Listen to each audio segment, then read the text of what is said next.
September 12, 1939, Washington, D.C. The air inside the War Department offices was thick with smoke and silence. News from Europe had just arrived. The German Luftwaffe was sweeping across Poland with terrifying precision. To the men around that table, one thing was suddenly and painfully clear: America's air power was woefully behind. At that time, the United States was still a spectator in the war. But across the Atlantic, the skies were already filled with destruction. The Messerschmitt Bf 109 ruled above Europe, fast, agile, lethal. And the American fighters, the Curtiss P-36 and the early P-40, suddenly looked like relics from another era. In those tense early months, the Air Corps began to panic quietly. They needed a new kind of fighter, one that could climb higher, fly farther, and fight longer than anything they currently had. But the challenge was immense. The technology, the funding, even the imagination, none were quite ready for the war that was coming. And that's where one man entered the story. Alexander Kartveli, a Georgian immigrant, short-tempered but brilliant, was the chief engineer at Republic Aviation in Farmingdale, New York. He had already helped design the P-35, America's first all-metal monoplane fighter, but he knew the next generation of warfare would demand more than metal and muscle. It would demand innovation born from desperation. Kartveli dreamed of speed. His early concept for the next Republic fighter was a sleek, lightweight interceptor, quick and agile, built around the Allison engine that powered most American planes. But then came a twist of fate. In mid-1940, the Army sent out new performance requirements. They wanted something that could reach 400 miles per hour, climb faster than anything in Europe, and carry heavy armament while flying at 30,000 feet. To Kartveli, that meant one thing: the Allison engine wouldn't cut it anymore. So he looked elsewhere. And what he found was monstrous. Pratt & Whitney had been working on a new radial engine, the R-2800 Double Wasp. It was massive, a twin-row, 18-cylinder giant capable of producing 2,000 horsepower. No fighter in the world had ever used something that powerful. It was the kind of engine you'd expect on a bomber, not a single-seat aircraft. Kartveli stared at it, measuring it, sketching around it. Slowly, an idea began to take shape: not a small interceptor, but a flying fortress of a fighter. Big. Heavily armed. Almost absurdly overpowered. But the more he designed, the more resistance he faced. His colleagues at Republic called the design ridiculous. The Air Corps officers laughed. One test pilot reportedly said, "You'll never get that fat thing off the ground." Still, Kartveli refused to back down. To him, power meant survival. He remembered the stories from Europe: pilots shot down because their engines overheated or their planes couldn't climb out of a dive. He believed that with enough horsepower and protection, even an average pilot could. Still, Kartveli refused to back down. To him, power meant survival. He remembered the stories from Europe: pilots shot down because their engines overheated or their planes couldn't climb out of a dive. He believed that with enough horsepower and protection, even an average pilot could survive a dogfight. By late 1940, his design, now called the XP-47B, was on paper. It was nothing short of revolutionary. The plane would weigh nearly 8 tons loaded. Its engine would feed air through a turbo-supercharger system that stretched all the way to the tail. It would carry 8.50 caliber machine guns, 4 in each wing, and more armor than any fighter before it. When the prototype blueprints reached the Air Corps, reactions were mixed. Some officers dismissed it entirely.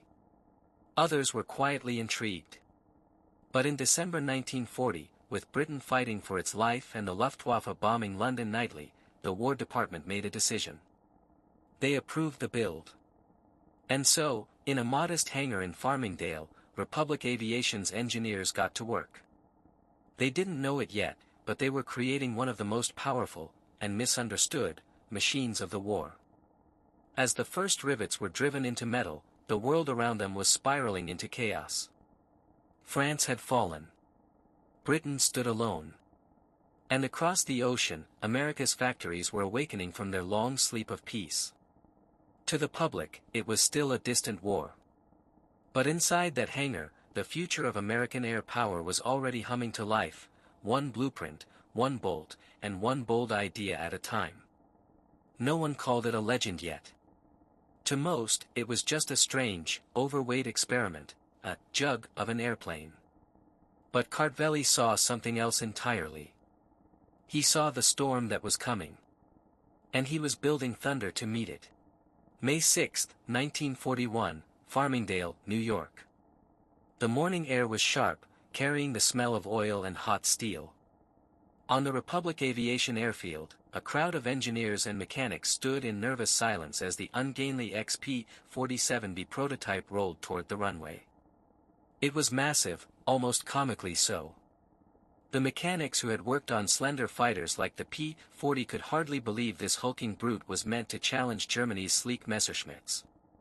At the center of the crowd stood Alexander Kartveli. He lit another cigarette and watched quietly, his hands trembling slightly from weeks of exhaustion. The R-2800 engine roared to life, sending a deep metallic growl across the airfield. Test pilot Lowry Brabham climbed into the cockpit, a man about to fly a plane that many engineers secretly believed would never leave the ground. Brabham throttled forward. The jug rumbled, wheels trembling, wings flexing as it clawed against the air. Then, to everyone's shock, it lifted. The heavy fighter rose from the runway like a giant awakening from sleep. Kartveli exhaled a breath he didn't realize he'd been holding. The monster flew. But victory was short-lived. Minutes into the test, the engine overheated. The cockpit temperature soared beyond 60 degrees Celsius, and the landing gear jammed on descent. When Brabham landed, he was drenched in sweat and swearing. "She's got power," he said, "but she'll cook a man alive." Over the next months, the XP-47B became both miracle and nightmare.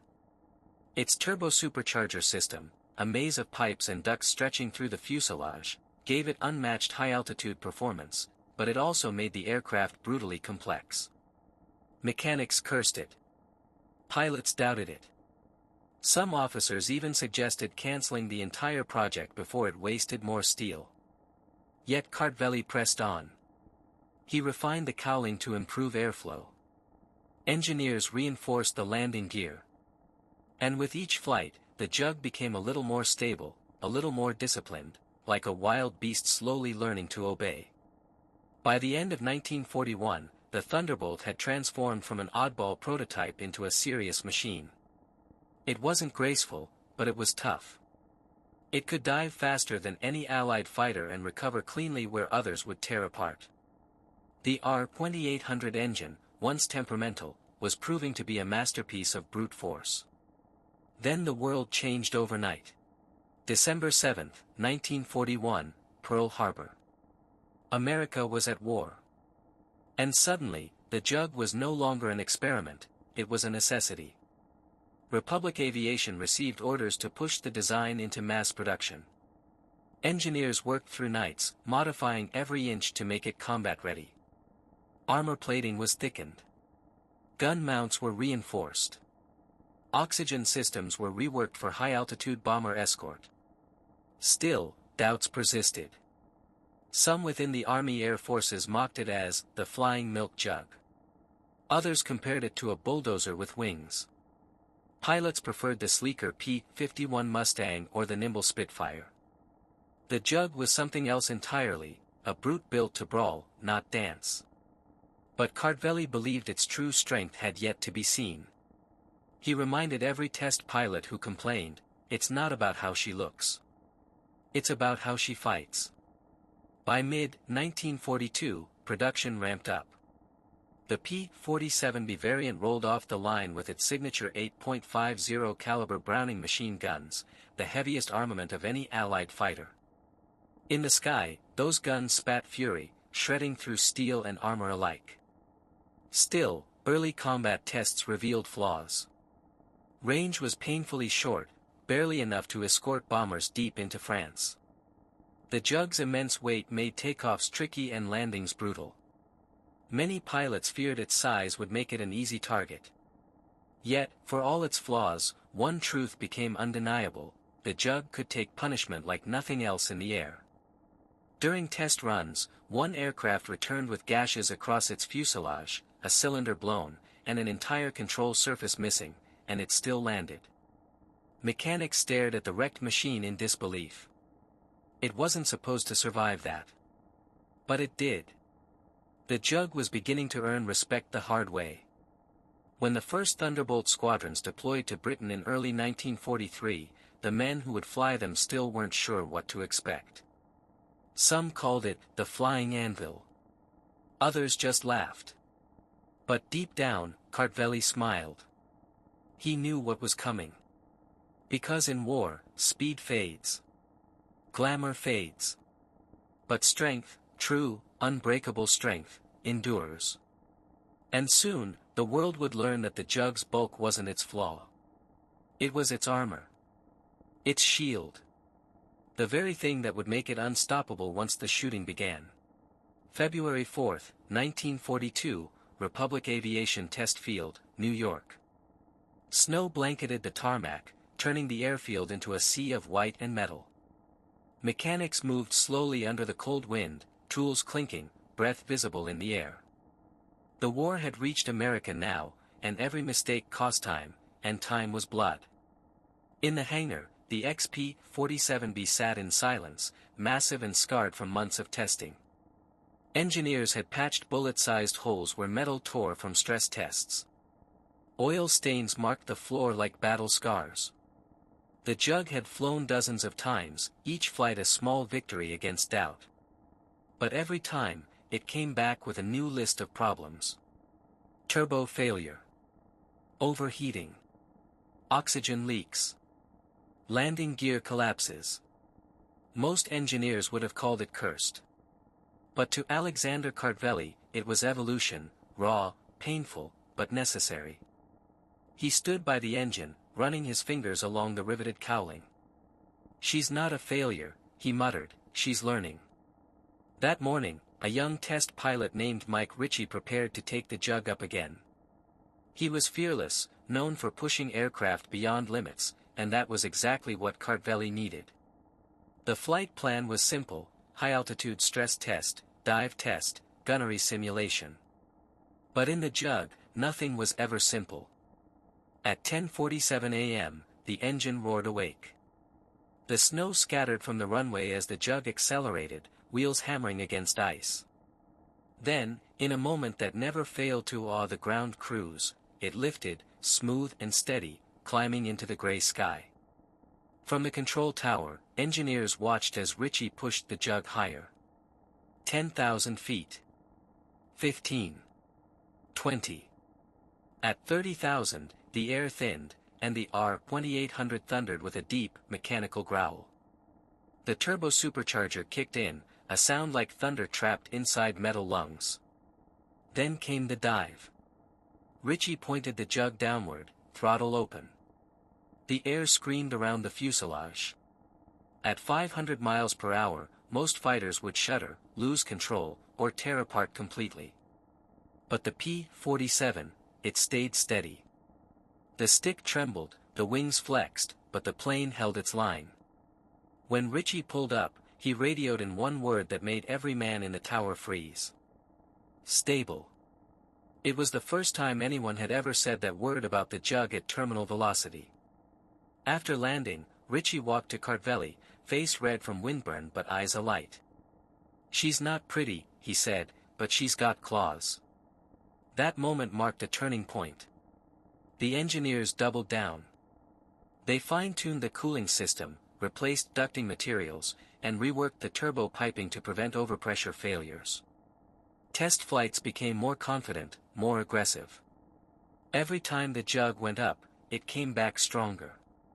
And gradually, word began to spread: this strange, overweight fighter could dive faster than a Spitfire, outclimb most interceptors above 25,000 feet, and soak up damage like nothing else in the air. Still, not everyone was convinced. Pilots transitioning from nimble aircraft like the P-40 complained that the Jug felt sluggish in turns. "She handles like a brick," one pilot said. Another joked that you could fly circles around it with a lawn chair and a fan. But those same pilots changed their tune after seeing what the Jug could survive. During one dive test, a Thunderbolt lost half its tail rudder due to control failure. The pilots still managed to bring it home. Another test aircraft suffered a full turbo failure mid-flight, but glided safely back to the runway, landing with minimal damage. That kind of resilience was unheard of. By mid-1942, the P-47's reputation was shifting. It was no longer the laughingstock of Republic aviation, it was a symbol of American engineering stubbornness. Where other designs were sleek, the Jug was solid. Where others relied on agility, the Jug relied on brute force and altitude. Then came the most unexpected discovery. When test pilots began practicing ground attack runs, they noticed something: the Jug could carry incredible weight, bombs, rockets, fuel tanks, without losing stability. Its bulk wasn't a burden, it was an advantage. Kartveli smiled when he heard the reports. "Let the others chase speed," he said. "We'll chase power." And that power was about to change the air war forever. Because while other fighters fought battles in the clouds, the Jug was destined to fight wars across the earth, tearing through armor, trains, and convoys with thunder and flame. The beast had been tamed. But the world had no idea what was coming next. April 8, 1943, Debden Airfield, England. Dawn crept across the English countryside, low fog curling around the runways like ghostly smoke. Rows of P-47C Thunderbolts stood silent, their massive radial engines glinting in the pale light. The ground crews worked in near silence, tightening bolts, refilling ammunition, wiping frost from the wings. For the first time, the United States Army Air Forces were about to send a Thunderbolt into combat. When the first P-47s reached England in 1943, the reaction from Allied pilots was mixed. Many were skeptical. It was huge, over 17,000 pounds fully loaded, nearly double the weight of a Spitfire. But once they took it into combat, everything changed. The Thunderbolt was fast in a dive, nearly impossible to shoot down, and it could take damage that would send any other fighter spiraling into the ground. Pilots began to trust it with their lives. One of those pilots, Francis "Gabby" Gabreski, became the top American ace in the European theater flying the P-47. He once said, "You could take a Jug into hell and back." That wasn't hyperbole. There were countless stories of Thunderbolts returning home with half their control surfaces shot away, engines sputtering, holes punched clean through the wings, and yet still landing safely. At 0700 hours, engines thundered to life. The air filled with the deep, rolling roar of 18-cylinder fury. The sound wasn't elegant, it was primal, guttural, like the growl of some enormous beast shaking off sleep. As they lifted off, the formation rose slowly through the fog, silver wings catching the early sun. From below, the villagers looked up, unaware they were witnessing the first chapter of a legend. Over the English Channel, the sky turned clear, and deadly. German radar picked up the formation, and soon, black specks appeared in the distance. Bf-109s and FW-190s, sleek, fast, and deadly. They moved in like sharks toward the lumbering bombers. For the Thunderbolt pilots, this was it. Their first fight. Captain Don Blakesley, leading the group, spotted the enemy closing in. "Tally-ho," he barked into the radio. The Jugs rolled into the dive, engines screaming as they plunged into combat. The Luftwaffe pilots didn't expect what happened next. When the German guns opened fire, the P-47s didn't scatter. They didn't break formation. They dove straight through the storm. The Jug's thick armor absorbed hits that would have torn lighter fighters apart. And when the American pilots fired back, their 8.50 caliber Brownings turned the air into thunder. A Messerschmitt disintegrated under the barrage, spiraling into smoke. Another broke off, trailing flame. For the first time, the Jug proved it could kill. But not everything went right. Halfway through the mission, several P-47s had to turn back, fuel running low. Their range was painfully short, forcing them to abandon the bombers before they reached their deepest targets. When the formation returned, the hangar was filled with mixed emotions. They had drawn blood, but at a cost. The officers knew the truth: if the Jug couldn't go farther, it couldn't win the air war. Back in New York, engineers raced to fix the problem. Within weeks, Republic modified the wings and fuel systems to carry drop tanks, slim, aerodynamic containers that extended range by hundreds of miles. It wasn't a perfect solution, but it was enough to push the fight deeper into occupied Europe.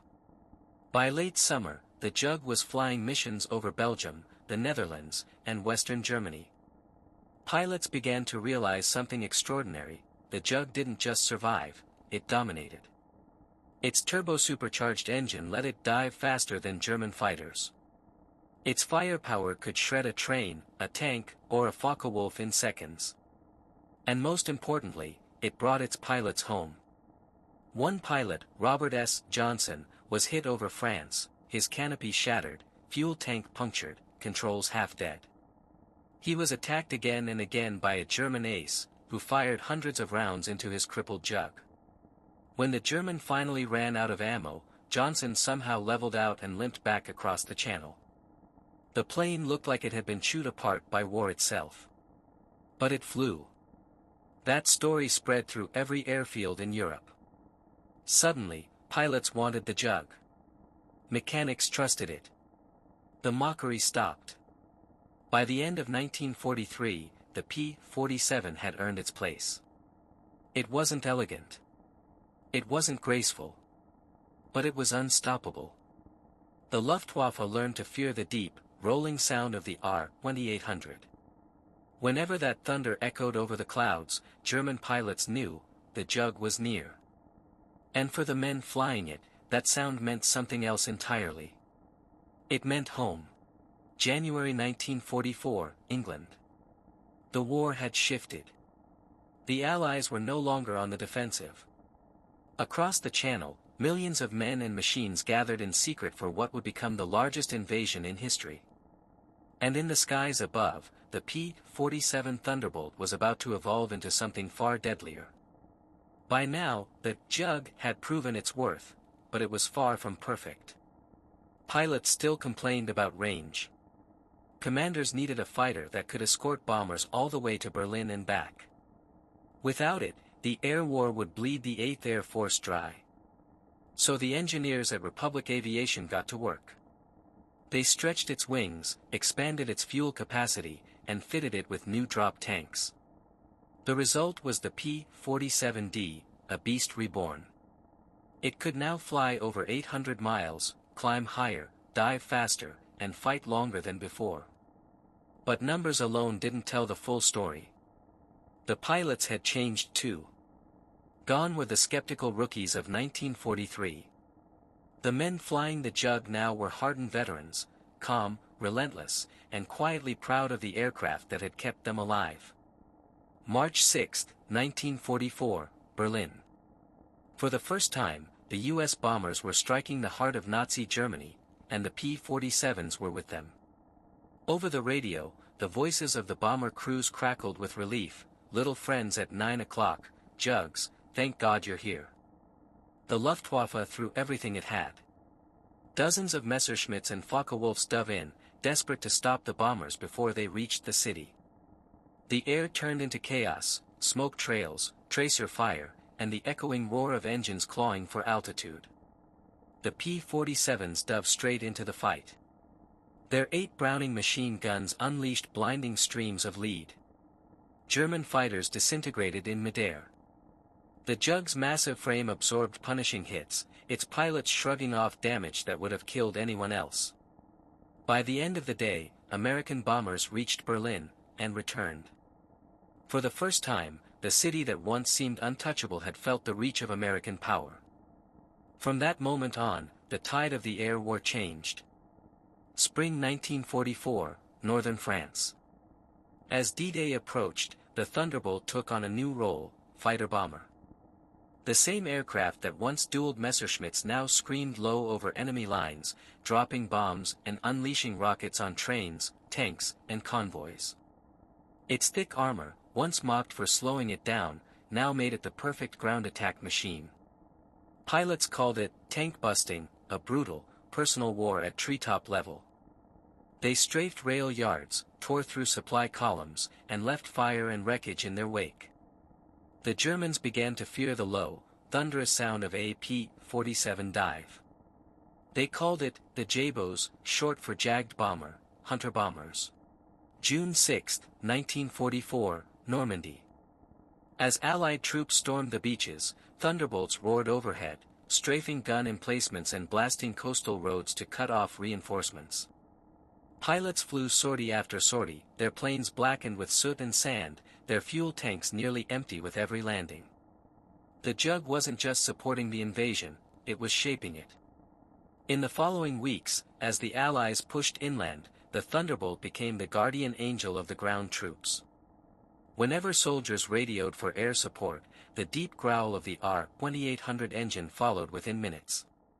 One infantryman later said, "When we heard that sound above us, we knew we'd live another day." By summer's end, the Luftwaffe was broken. Its aces were gone, its aircraft burned on runways. American bombers flew unopposed, and the sky, once ruled by German pilots, now belonged to the Jug and its successors.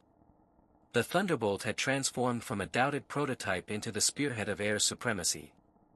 And even as the P-51 Mustang rose to fame, escorting bombers deeper into Germany, the men on the ground never forgot who cleared the skies first. By the autumn of 1944, the Thunderbolt carried more bombs than a medium bomber and destroyed more targets than any single Allied fighter in Europe. It was no longer just a fighter. It was a symbol of endurance, grit, and raw American power. January 1945, Western Germany. Winter had turned Europe into a frozen graveyard. The skies were gray, the forests bare, and the war, though nearing its end, had become more brutal than ever. The Thunderbolt, once doubted and dismissed, was now the hammer of Allied air power. From the Ardennes to the Rhine, the P-47 ruled the skies. During the Battle of the Bulge, when fog and snow grounded most aircraft, Thunderbolt pilots still pushed through the weather, strafing convoys, destroying tanks, and cutting supply lines that fed the German counterattack.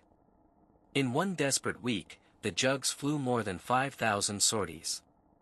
The Luftwaffe tried to respond, but there was nothing left to give. Their fuel was gone. Their aces were dead or captured. And when the clouds finally cleared, the Americans owned the air. February 1945, somewhere near Cologne. Captain William "Bill" Dunham led his squadron on a low-level strike. They followed a winding river, engines echoing against the cliffs. Below, a column of German armor crawled along the road. "Let's make it quick, boys." Dunham rolled his Jug over, dropped into a dive, and released two 500-pound bombs. The explosion tore the lead tank apart. Within seconds, the rest of the squadron joined in, rockets streaking, guns roaring. The road became a firestorm. When the smoke cleared, the P-47s climbed back toward the clouds, scarred, battered, but alive. It was missions like these that earned the Jug a reputation unlike any other. It could dive at 500 miles per hour, pull out without losing its wings, and take punishment no other fighter could endure. By 1945, the Thunderbolt had destroyed more than 7,000 enemy aircraft, 86,000 railroad cars, and 9,000 locomotives. It was the backbone of Allied tactical air power, the unshakable workhorse of the European front. But even as the Thunderbolt dominated, a new kind of enemy was rising, one faster, sleeker, and powered by fire itself. March 1945, over the Ruhr. For the first time, American pilots saw them, the Messerschmitt Me-262 jet fighters. They appeared like silver ghosts, closing in at impossible speeds. The Jug pilots were stunned. By the time they turned to fire, the jets were gone. But the Germans had one fatal flaw: they needed to take off and land slowly. The Thunderbolts adapted fast. They began patrolling airfields, waiting for the jets to appear. The moment an Me-262 took off, the Jugs pounced. One after another, the German jets were caught low, shredded before they could climb. Even against the future, the Jug refused to bow. April 1945, Central Germany. The war was almost over. Allied forces were closing in on Berlin, and the sky was filled with the constant thunder of P-47s. They strafed anything that moved: trucks, bridges, supply trains. Villages trembled at the sound of their engines. Many German soldiers had stopped firing at the planes entirely. They knew resistance was hopeless. On one final mission, a pilot named Lieutenant Raymond Knight flew low over the Brenner Pass, destroying 2 heavily defended airfields in a single day. His plane was riddled with holes, his fuel nearly gone. But instead of ejecting, he turned back for one last strike, ensuring no German aircraft could take off to threaten the Allies. He never made it home. For his courage, Knight was posthumously awarded the Medal of Honor. By May 1945, the war in Europe was over. When peace came, the Thunderbolt stood as one of the most successful fighters ever built. It had outlived its doubters, outflown its enemies, and outlasted the war itself. As the jet age dawned, the P-47 began to fade from the headlines, replaced by the sleek, supersonic machines that would define the next generation. But among those who flew it, the Jug was never forgotten. In hangars and veterans' halls, the men who once strapped themselves into its armored cockpit would still smile when they heard that deep, rolling roar. They remembered the cold mornings, the smell of fuel, the vibration of the engine beneath their boots. They remembered the friends who never came back. And they remembered the one machine that always brought them home. The Thunderbolt, the Jug, was more than an airplane. It was the sound of survival. It was the echo of victory. August 1945, the world exhaled. The guns fell silent. The skies over Europe and the Pacific, once alive with flame and metal, turned blue again. The soldiers went home, the factories went quiet, and the Thunderbolt, the indestructible Jug, faced an uncertain future. For the pilots who flew her, it was bittersweet. The Jug had carried them through hell and brought them home again. Now, parked on lonely airstrips, rows of P-47s stood with their paint chipped and engines silent, their mission complete. The jet age had arrived. In the months after victory, America began replacing its propeller-driven fighters with sleek, swept-wing jets like the P-80 Shooting Star. To some, the Thunderbolt was a relic of an older time, too heavy, too slow, too loud. But history wasn't done with her yet. 1946, Panama Canal Zone. A squadron of Thunderbolts thundered over the jungle, their silver bodies reflecting the tropical sun. They weren't there to fight an enemy. They were there to train the next generation, to remind young pilots what it meant to fly a true warplane. And while America moved on, other nations took notice. France, Brazil, Mexico, and even the Dominican Republic adopted the P-47 as their frontline fighter. In Brazil, Thunderbolts continued to serve deep into the 1950s, some even flying combat missions in the humid skies of South America. In Latin America, the Jug became more than just a plane, it became a national symbol of power and pride. 1952, Korean War. Though replaced in Europe, the Thunderbolt spirit returned in a new form, the F-84 Thunderjet, a direct descendant built by Republic Aviation. The name alone was proof, the DNA of the Jug lived on.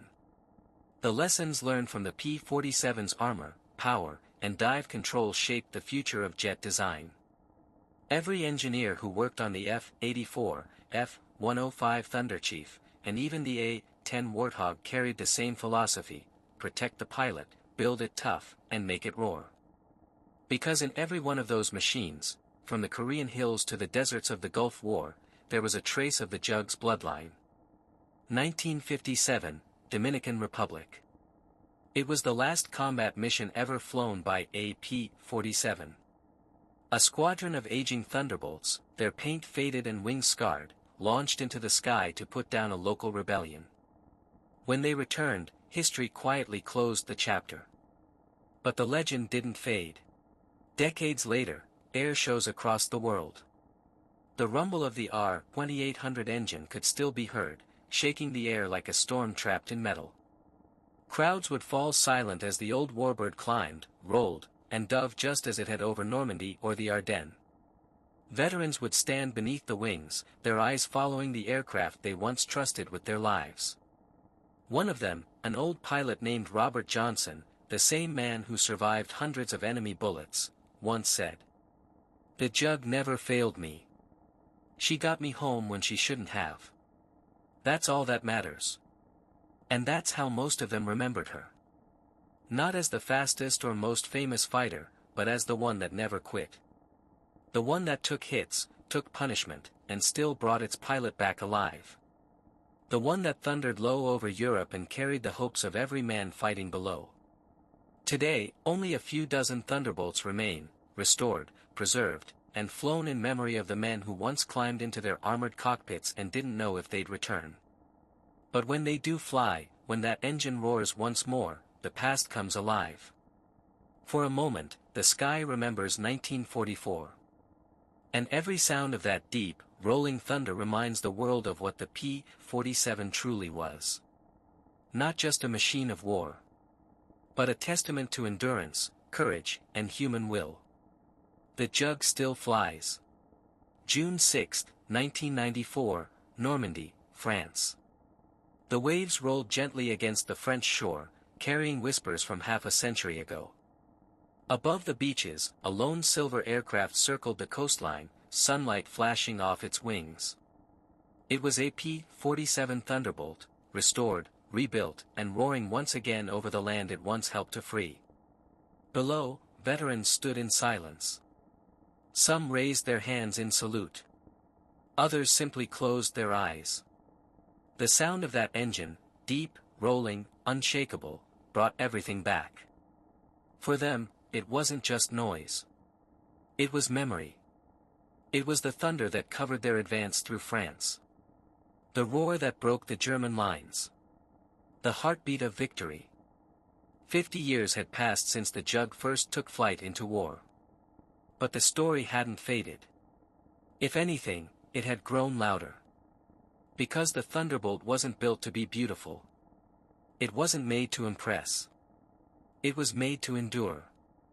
And endurance became its legacy. From 1941 to 1945, the P-47 had flown more than 500,000 sorties, the most of any Allied fighter.